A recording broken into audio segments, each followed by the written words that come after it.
Good afternoon, everybody. We've come to put a video on today, and it was about our garlic, which we've done. Unfortunately, I don't know what went wrong, but the camera didn't record it, so we can't show you that video now.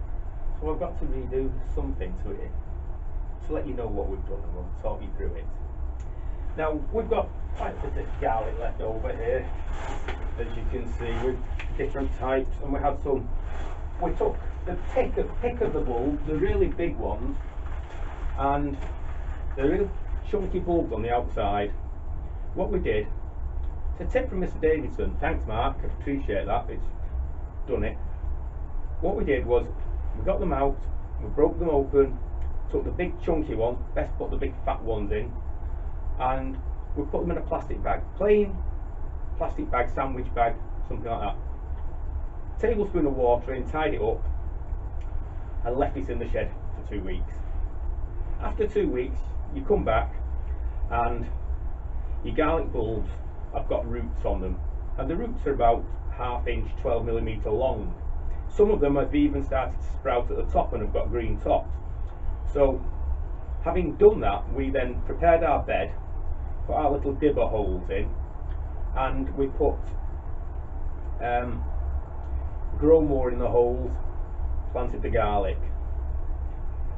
We did check the alkalinity of the bed with a little meter we have, which has got 2 prongs. It'll either tell you alkalinity, it'll measure the light in an area, or it'll measure the wetness depending upon which setting it's on. Now, if I remember correctly, garlic's supposed to be between 6 and 7. Well, we were far more towards the alkaline side, so the beds weren't right, so we've got to look at what we do to slightly increase the acidity on that. So that's one thing. What we also did, because in the past we've had some of our little either furry or feathered friends coming along, and they've dug up some of our garlic when we've not eaten it, not damaged it, they seem to have just dug it up. I thought the smell would have put them off. So we've got some black plastic which we've got our beds covered in, and we've covered it to just to stop that while they get started. So I'll take you along now. I'm going to uncover those beds and show you where we're up to with the garlic. I know some of them were sprouting, it wasn't universal as yet, but we'll see how it is. Another small point, and I don't like to teach my granny to suck eggs, but I was speaking to somebody on here the other week, and they didn't know this, that garlic needs to see frost. It needs to be frosty at some point in over the winter, or else the bulbs won't split. So that's a tip. I know there's a few people who decide not to put the garlic in till February or so, and what they do is they put the bulb in the freezer for 24 hours. That seems to work as well, but we've put ours out now, so I'll just take you along and let you see where we're up to. Right, that's my garlic bed, covered up. It's been covered for a week or more, so I'm going to just uncover it, then I'll show you where we're up to.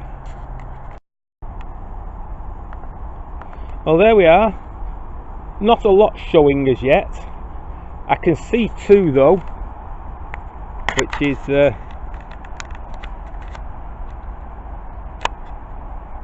don't know whether you can spot them on this video, but there's a couple of shoots showing there, maybe 3. So they are starting to come up, and what we'll probably do is leave this bed covered for a little bit longer. It'll keep them a bit warmer, and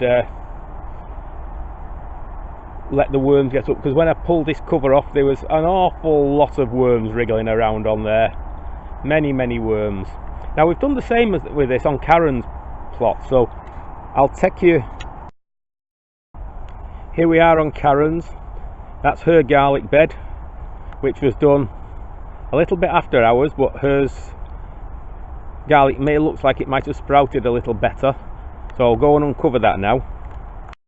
Right, here we are on Karen's, and as you can see, there's some of them sprouted, and that means I'm going to have to leave this cover off now, because there's a few more down here, and they've started, and I can see a few just hidden down there coming up. So it looks like we've got our garlic started.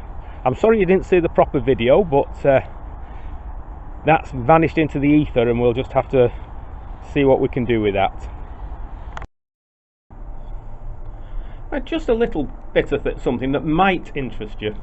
If you remember, I had these cucamellons growing, this small green striped cucumber lime flavoured things. Apparently Mexicans use them in salsas. We didn't get a very good crop off them, and I've got some more seeds for next year. But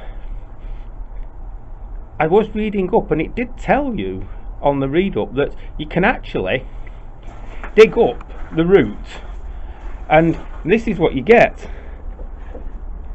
There's 3 of them, and it's like a tuber of some description. Some of them are bigger than others. Those are not very good at all.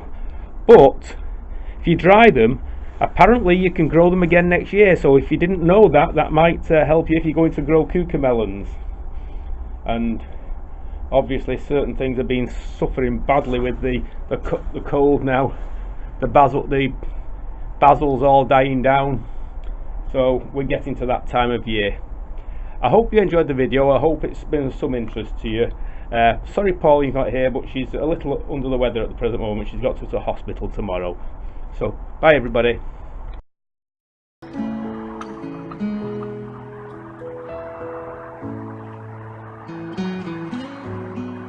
Mm-hmm.